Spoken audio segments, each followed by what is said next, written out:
Primavera de 2021. 100.000 soldados rusos se alinean a lo largo de la frontera con Ucrania.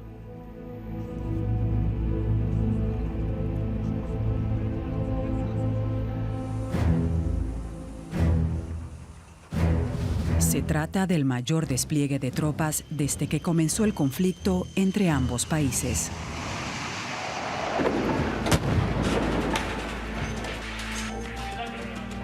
El ejército ucraniano lucha contra los separatistas prorrusos, que controlan la región oriental del Donbass en el este de Ucrania con armas rusas. Infraestructuras en ruinas. Desde el 2014 el conflicto se ha cobrado la vida de 14.000 personas. Una guerra en Europa que parecía haber caído en el olvido.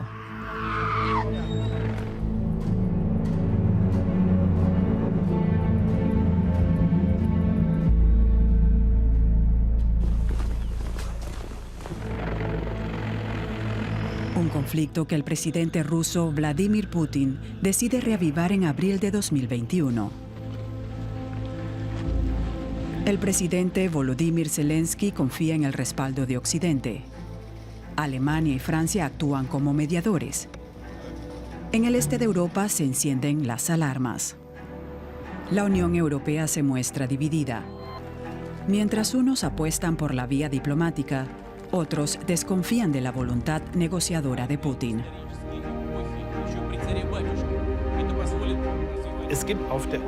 Aún no existe una estrategia europea coordinada desde Bruselas para lidiar con Rusia. Se teme que la injerencia de Putin en Ucrania tenga como objetivo afianzar su esfera de poder y minar la unidad de Occidente. Para Vladimir Putin, solo cuentan la geopolítica y la economía. No respeta a nadie. Ucrania, antes parte de la Unión Soviética, se ve amenazada por el revanchismo de Putin. Tenemos que contar con que el presidente Putin no cumpla con su palabra, que no se atenga a las reglas y que esté dispuesto a utilizar la fuerza militar. Recuerden las palabras de Putin. Dijo que si un día la guerra era inevitable, sería el primero en atacar. No lo olviden. Hay mucho en juego y va más allá de las fronteras de Ucrania. Las acciones de Rusia han desencadenado una nueva guerra fría y Europa se muestra impotente para evitarlo.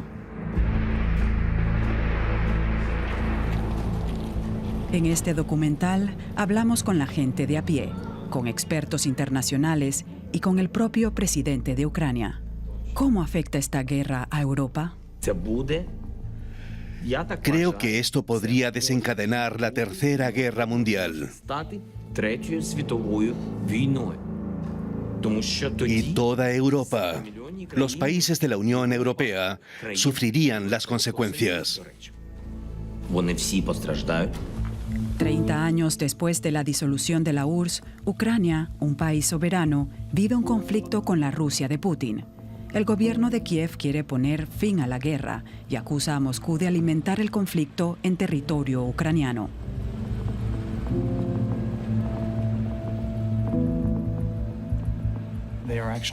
Rusia dirige los combates en Ucrania, pero resulta difícil hablar de medidas constructivas para poner fin al conflicto cuando Rusia niega que lo esté haciendo. Las potencias europeas, Alemania y Francia, están del lado de Ucrania, pero no a cualquier precio.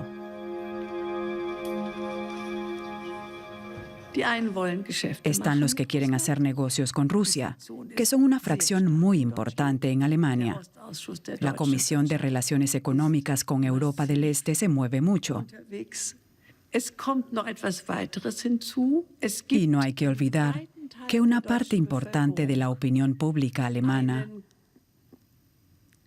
siente una gran cercanía con Rusia, más incluso que con Estados Unidos.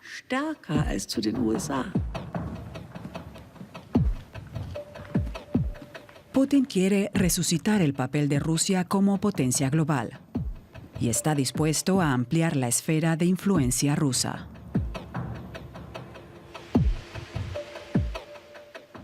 Si Rusia se hace con Ucrania, podemos hablar de una nueva Rusia.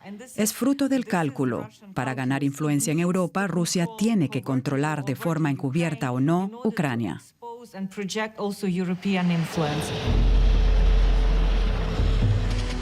Las maniobras militares rusas en la frontera con Ucrania de primavera de 2021 desencadenan el miedo a una escalada.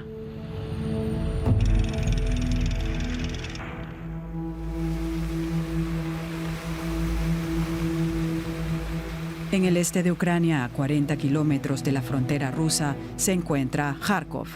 Sus habitantes temen ser el blanco de la artillería.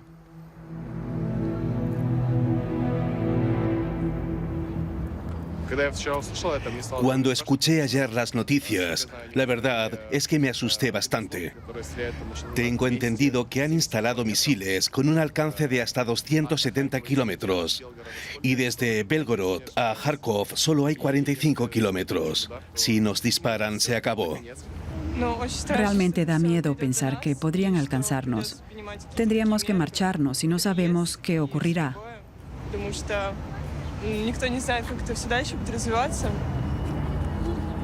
Ucrania está dividida entre Europa Occidental y Rusia. Y la ciudad de Kharkov encarna esa división. El vínculo con Rusia aquí es muy fuerte, también por los lazos familiares.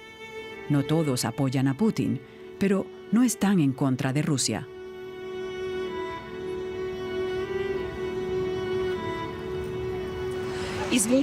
¿Qué quiere decir cuando hablan de Rusia como nuestro enemigo? Si son nuestra propia gente, compartimos mentalidad, raíces, la misma historia. Creo que con Putin no habrá guerra, no habrá hostilidades. Todo irá bien mientras esté Putin. No es solo mi opinión, sino también la de los que me rodean.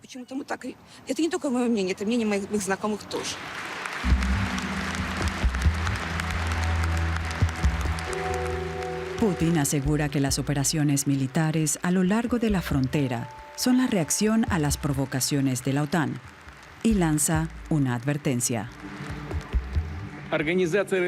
Los artífices de estas provocaciones que amenazan nuestros intereses se arrepentirán de sus actos. Espero que a nadie se le ocurra cruzar la llamada línea roja con Rusia. Y seremos nosotros quienes, llegado el momento, decidamos por dónde discurre esa línea roja.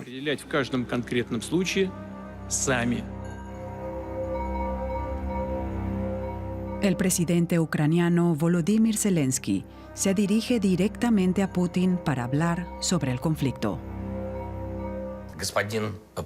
Señor Putin, quisiera ir más lejos y le invito a encontrarse conmigo en cualquier punto del Donbass ucraniano donde hay guerra en estos momentos. Gloria a Ucrania. Putin rechaza la invitación de Zelensky y responde que Ucrania tiene que resolver el conflicto en el este con los separatistas, no con Moscú. Putin, de hecho, niega que Rusia esté involucrada en esa guerra. ¿Para qué entonces ese despliegue militar en la frontera? Somos vecinos. Es nuestra geografía, nuestra historia, nuestra vida. Pero puedo explicar por qué pasa esto. Para empezar, se buscó poner a prueba la fuerza del nuevo presidente de Estados Unidos y ver su reacción.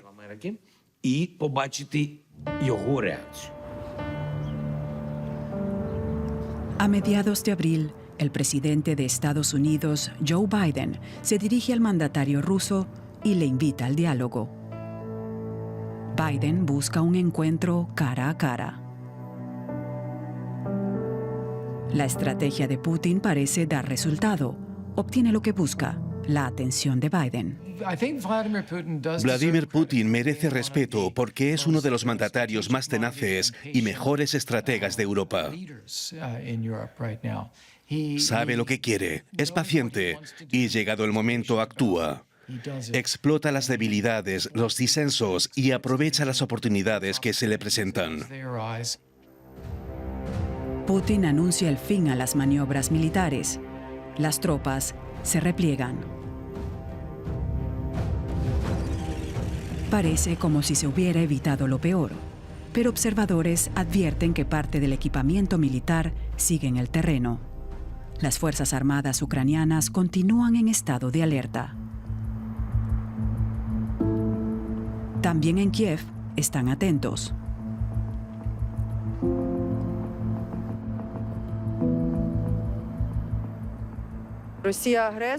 Rusia es el agresor y eso lo tienen que saber en todos los sitios y todo el mundo. Da la impresión de que el mundo está regido por adolescentes en plena pubertad. Esto es una pesadilla.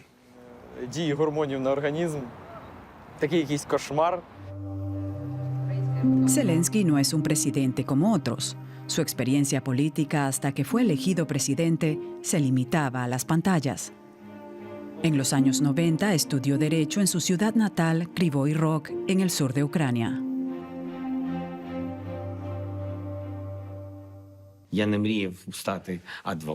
No soñaba con ser abogado, no soñaba con ser fiscal, no quería nada de eso. Quería ser universitario, eso sí. Y mientras estudiábamos, levantamos un pequeño teatro que hacía comedia.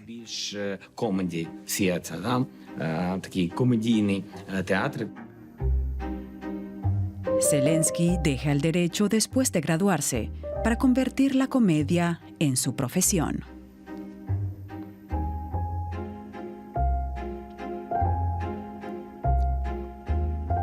En 2014 participa en una serie en clave de comedia que lleva por título Servidor del Pueblo. Hace el papel de un profesor de historia que sorpresivamente es elegido presidente para combatir la corrupción en su país. La primera temporada se emitió con gran éxito en 2015. Por favor, deténgase aquí. Sonría. Levante la cabeza. Un poco más. Más. La lámpara de araña, sí, es linda. Costó 8 millones de euros. El primer presidente la adquirió en una subasta. Un presuntuoso. La serie toca la fibra sensible del pueblo ucraniano, y es que se burla de la corrupción en Ucrania, un país donde mandan los oligarcas y su dinero. Esta escalera de mármol es de Italia, una antigüedad. La pisó la reina María Antonieta. ¿A dónde? De camino a la guillotina. La serie llega en el momento perfecto. Un año antes habían depuesto al presidente Viktor Yanukovych. Los ucranianos estaban al tanto de la riqueza que había acumulado y de la malversación de fondos.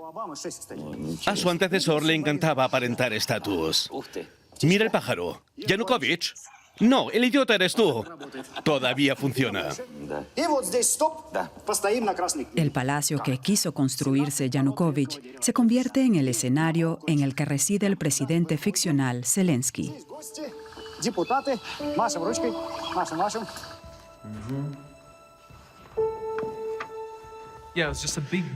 En realidad es una casa enorme de madera. Puede parecer raro, pero no constituye ninguna sorpresa a lo ostentoso y costoso de la casa. Quiero decir con ello que todos saben que robó dinero y para qué lo utilizó.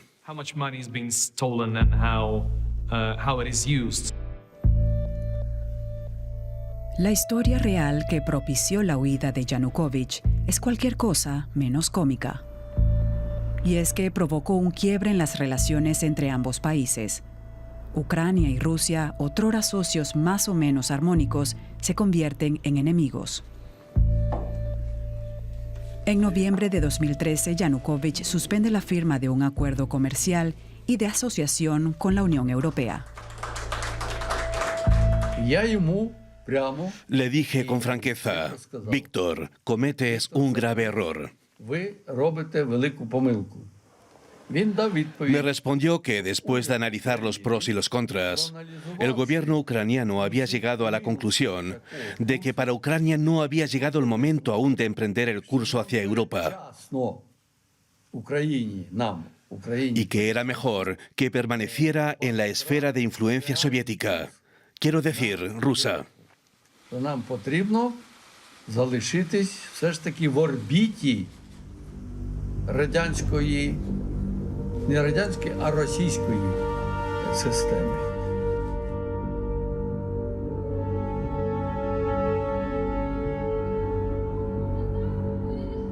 Los habitantes de Kiev, más proeuropeos, invaden las calles de la capital para exigir a Yanukovych que firme el acuerdo de asociación con la Unión Europea. De lo contrario, piden su dimisión. Si observamos la gente que salió a las calles en Ucrania a protestar en 2014, vemos que no estaban divididos entre este y oeste. La mayoría era de la zona occidental, muy nacionalista, o digamos que una parte importante. Putin garantizó apoyo económico a Ucrania, un apoyo que siguen esperando a día de hoy. Lo que sí quedó fue un ambiente enrarecido entre ambos países. Y las protestas continuaron. Entre el 18 y el 20 de febrero de 2014, los antidisturbios arremetieron contra los manifestantes en el centro de Kiev, en la Plaza de la Independencia, conocida como Maidán. El saldo, más de 100 de víctimas mortales.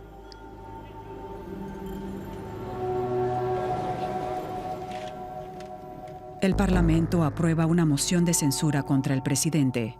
Yanukovych se ve obligado a abandonar el país y huye a Rusia.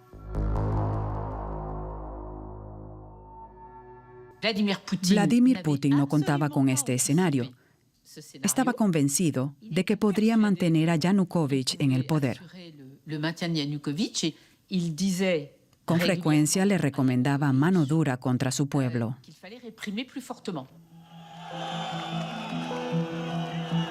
Pero no todos en Ucrania apoyan las manifestaciones.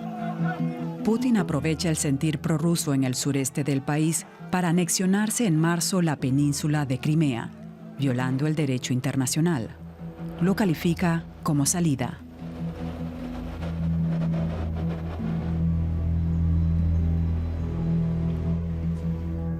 La anexión de Crimea ocurrió tras un referéndum en el que se eligió por abrumadora mayoría la secesión de Ucrania y la incorporación a Rusia. ¿Sabe? Cuando se produjo la anexión de Crimea, nosotros estábamos felices, porque pensábamos que también nos incorporaríamos nosotros. Eso es lo que temen precisamente muchos en Ucrania, que Putin siga esos pasos. Podían haber hecho lo mismo que en Crimea. Visto de manera objetiva, no les hubieran faltado los recursos. Occidente ha quedado en evidencia.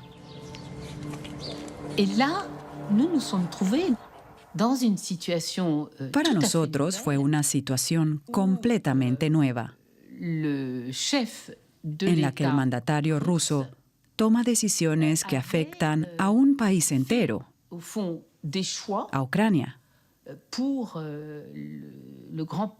y que intenta a toda costa mantener a un presidente en el poder.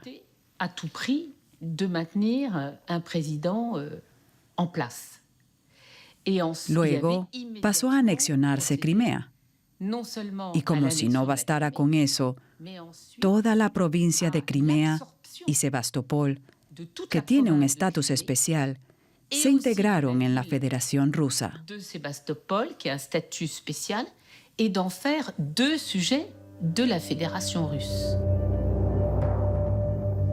En respuesta a la anexión de Crimea, los miembros del G7 imponen duras sanciones a Putin y a Rusia.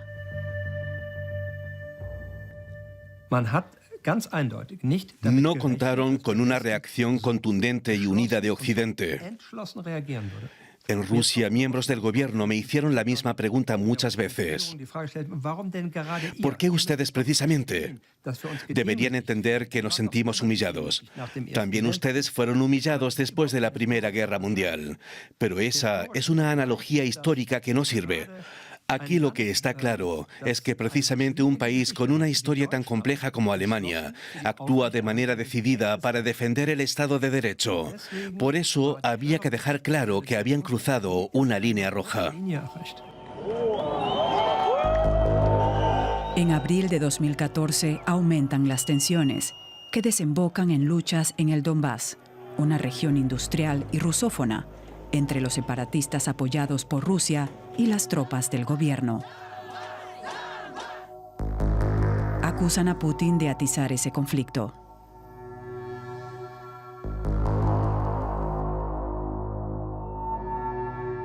Ну, сказати, що я був дуже здивований. Decir ahora que me sorprendió sería una exageración. Часто з Єльциним. Yo hablaba seguido con Yeltsin, escuchaba a Putin y hablaba con muchos funcionarios rusos. Чиновниками російськими. Я Y знав, todos me decían lo mismo. що вони Ucrania estuvo, está ahora y estará siempre en la esfera de interés estratégico de Rusia. Україна була, є і буде знаходитись в системі стратегічних інтересів Росії. А це означало, Eso significa que Rusia no permitiría nunca un acercamiento mayor de Ucrania hacia Occidente, прийняла західну позицію або ni tampoco permitiría que Ucrania emprendiera el curso de los procesos democráticos occidentales. демократичного процесу.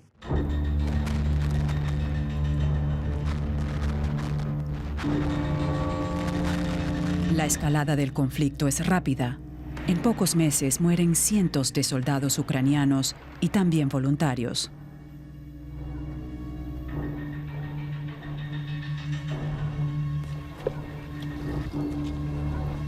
Los separatistas reciben armas rusas.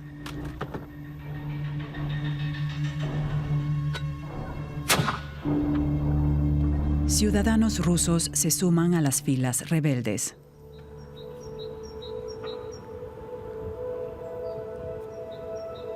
El 29 de agosto murieron casi 400 personas, más que en todos los días anteriores. Entre ellos Dimitro, el hermano de este hombre que entonces tenía 26 años. Lo era todo para mí. ¿Por qué? Si solo éramos dos en nuestra familia, él y yo. Lo he hecho tanto de menos. Mi corazón llora desde que se marchó. Mire, mire esto. Mire cuánta gente ha muerto. Cuánta gente joven, padres, hijos.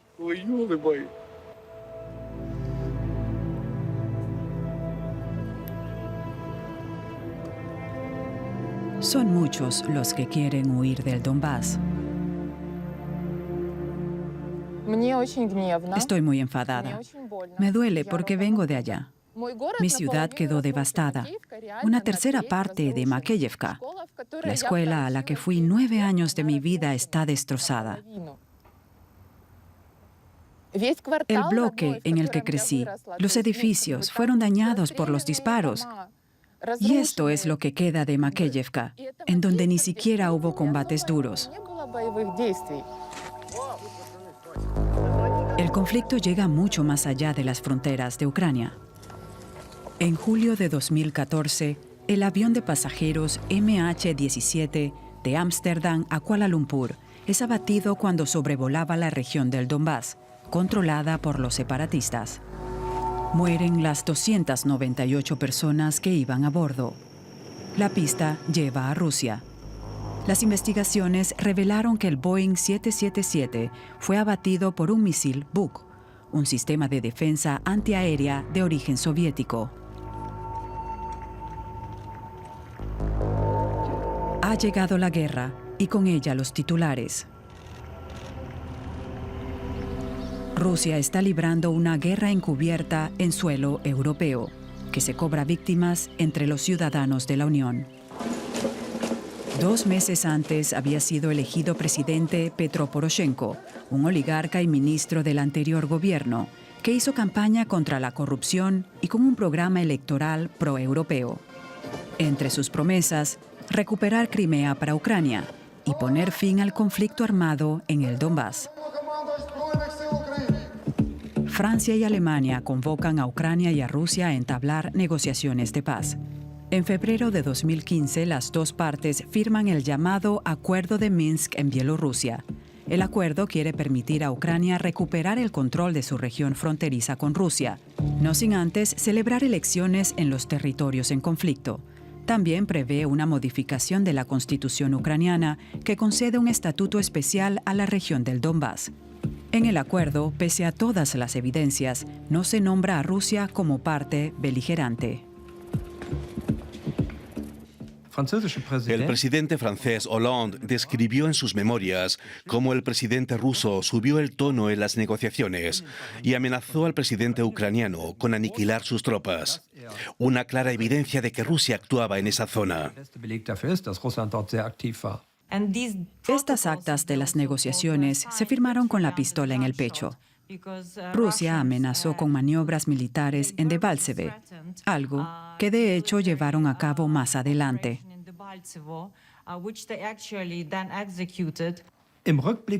Echando la vista atrás y desde la perspectiva de un politólogo, debería haber sido muy distinto. Rusia debería haber aparecido como parte beligerante y Ucrania debería haber hecho más demandas. Poroshenko es un contrincante débil para Putin. Sus esfuerzos por lograr la paz caen en saco roto. El acuerdo de Minsk no llega a hacerse realidad. También se cuestiona su política de reformas. Desde nuestro punto de vista hizo lo que tenía que hacer, resultado de la presión social y de la comunidad internacional. No creo que jamás pensara seriamente en transformar el sistema y las estructuras para poder combatir la corrupción, porque habría sido una amenaza para sí mismo y sus allegados. Ahí está la clave.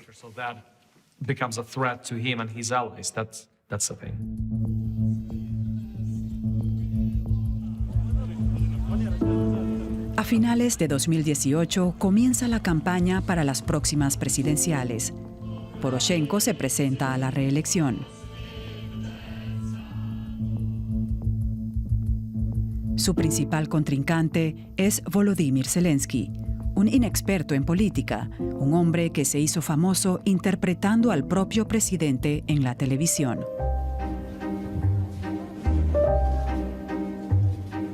El 21 de abril, Zelensky gana las elecciones con mayoría absoluta. Obtiene el 73% de los votos, Poroshenko el 24%.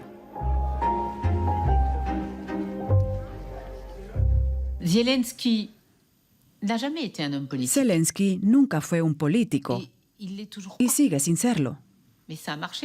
Pero ganó, porque recibió el apoyo de oligarcas poderosos en los medios, que financiaron su campaña electoral. Con sus medios de comunicación se concentraron en hacer una campaña anti-Poroshenko.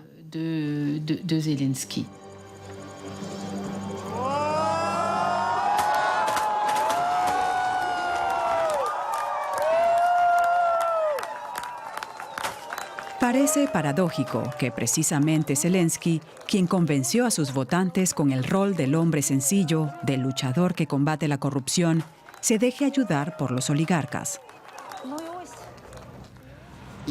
Yo voté a Zelensky porque no queríamos más a Poroshenko, no queríamos lo que teníamos. Yo vi en Zelensky a un liberal, aunque no me convenciera del todo. Veía a un hombre al que sí le importaban los derechos y libertades ciudadanas. Lo hemos logrado juntos. Gracias.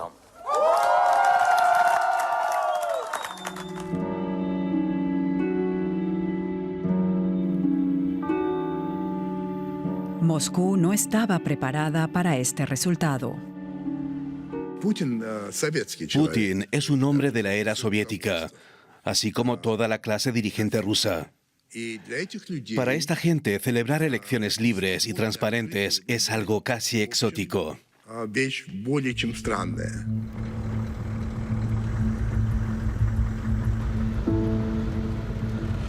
En su discurso de investidura, Zelensky declara que su objetivo primordial es restablecer la paz en el Donbass y el fin de la guerra con Rusia. Su primer viaje es a Bruselas, donde representa el papel de estadista, con la esperanza de impresionar a sus anfitriones.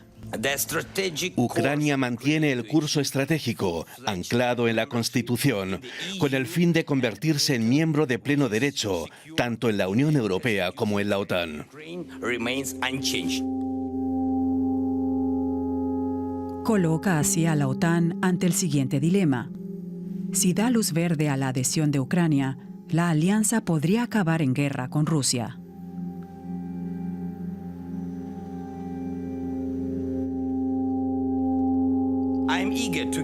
Estoy decidido a dar un nuevo impulso a nuestro compromiso con la alianza. Las permanentes agresiones armadas por parte de Rusia siguen siendo uno de los principales desafíos para la seguridad euroatlántica.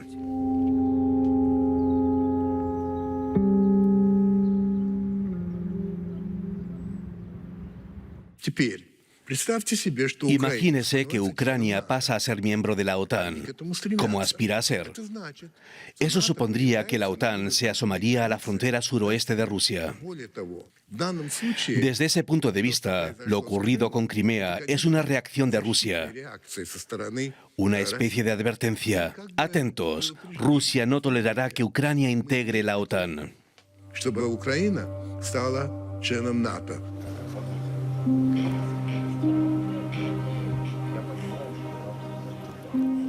De regreso de Bruselas, Zelensky se dirige a Putin vía Facebook.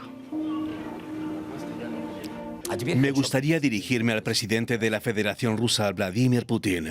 Creo que tenemos que hablar. Hablemos de a quién pertenece Crimea y de quién no debería estar en el Donbass.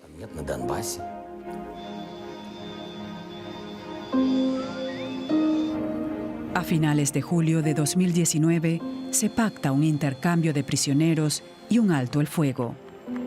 Zelensky marca un comienzo prometedor.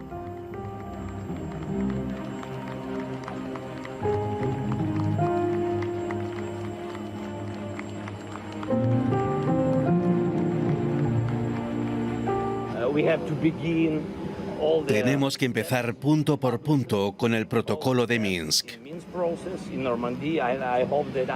Olvidé decirle esto a los periodistas, que espero que pronto podamos reunirnos en el formato de Normandía.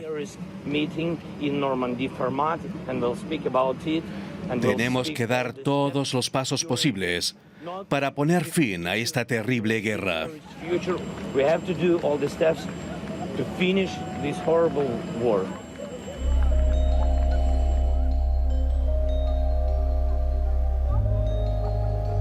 Pero en el Donbass, Rusia ejerce mayor influencia que Zelensky.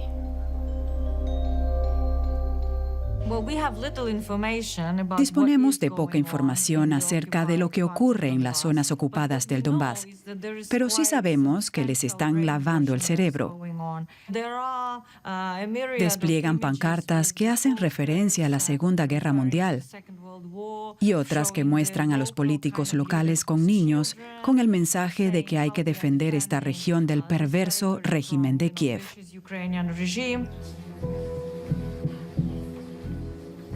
Putin reparte pasaportes rusos en el Donbass.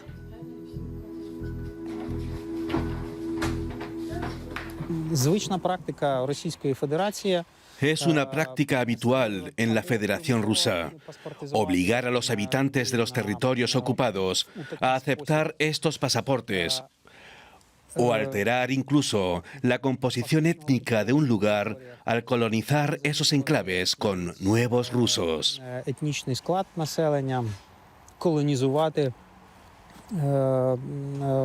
Muchos habitantes de Lugansk y Donetsk fueron sencillamente obligados a hacerse con pasaportes rusos, porque sin ellos no podían llevar una vida normal.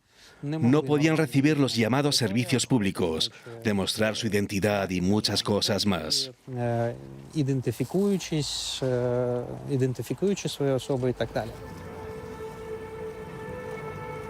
¿Y cómo reaccionan Alemania y Francia? Desde el fracaso en 2015 del Acuerdo de Minsk, la guerra de Ucrania parece haber caído en el olvido. Berlín y París logran en 2019 que Rusia sea readmitida en el Consejo de Europa, del que fuera expulsada después de la anexión de Crimea.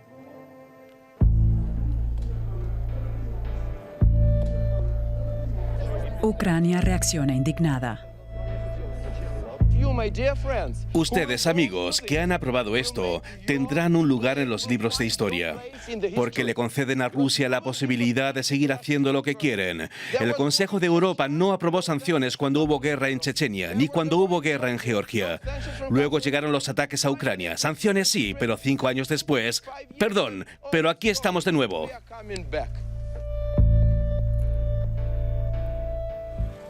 En agosto, el presidente Emmanuel Macron anuncia de forma inesperada una nueva política con Rusia.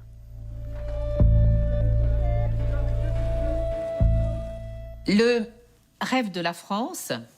Francia lleva mucho tiempo ambicionando ser la potencia que gestione el equilibrio entre este y oeste.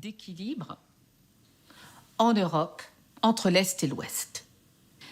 O digámoslo así, en el contexto de la política francesa y de las decisiones de poder y económicas en Europa que ha tomado Macron,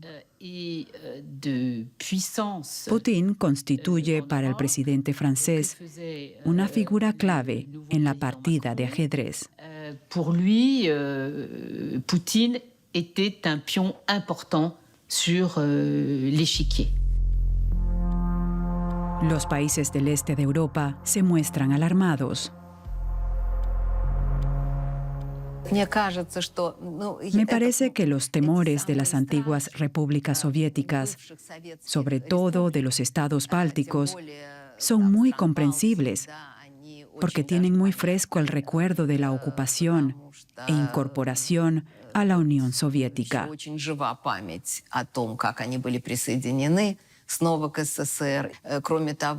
Además, los acontecimientos en el este de Ucrania han alimentado esos temores, que hasta ahora parecían irreales. La anexión de Crimea, el conflicto en el Donbass, todo eso ha alimentado el miedo.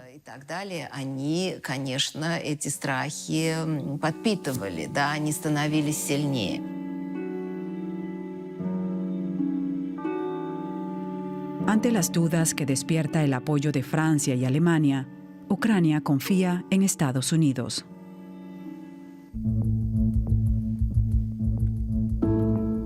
En septiembre de 2019, el presidente Zelensky viaja por primera vez a Estados Unidos para pronunciar su primer discurso ante las Naciones Unidas.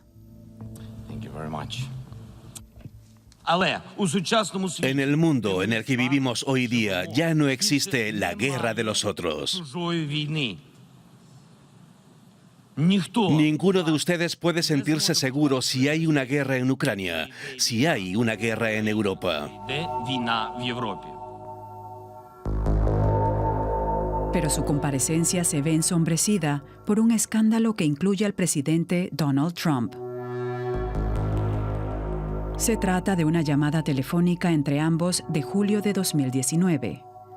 Trump insta a Ucrania a apoyar unas acusaciones de corrupción contra Joe Biden, su contrincante demócrata, y su hijo, Hunter.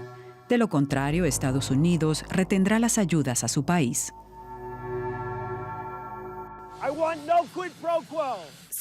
Cuando Trump congeló 400 millones en ayudas militares a Ucrania, al parecer para presionarlo y conseguir un favor personal, en Ucrania se pusieron nerviosos. La llamada de Trump fue algo indignante. No solo por lo desagradable de la llamada, sino porque estaba respaldada por una amenaza real y extremadamente peligrosa para Ucrania. Si no recuerdo mal, la amenaza de que no se liberarían 400 millones en equipamiento militar que Ucrania necesitaba urgentemente. Después de la llamada, el círculo cercano de Trump presiona a Zelensky para que declare públicamente que Ucrania investigará a Joe Biden. En septiembre aparecen informaciones en prensa sobre las exigencias de Trump a cambio de ayuda militar. La presión crece sobre Trump, que acaba publicando una transcripción de la llamada con Zelensky. Los demócratas en el Congreso ponen inmediatamente en marcha un proceso para destituir al presidente Trump. Una decisión que hace peligrar las relaciones entre Ucrania y los Estados Unidos. Con esa bomba política que fue en Estados Unidos el intento de destitución del presidente Trump, Ucrania dejó de ser una preocupación de seguridad nacional en política exterior para convertirse en un simple peón, una herramienta más para arremeter contra el presidente o contra los demócratas.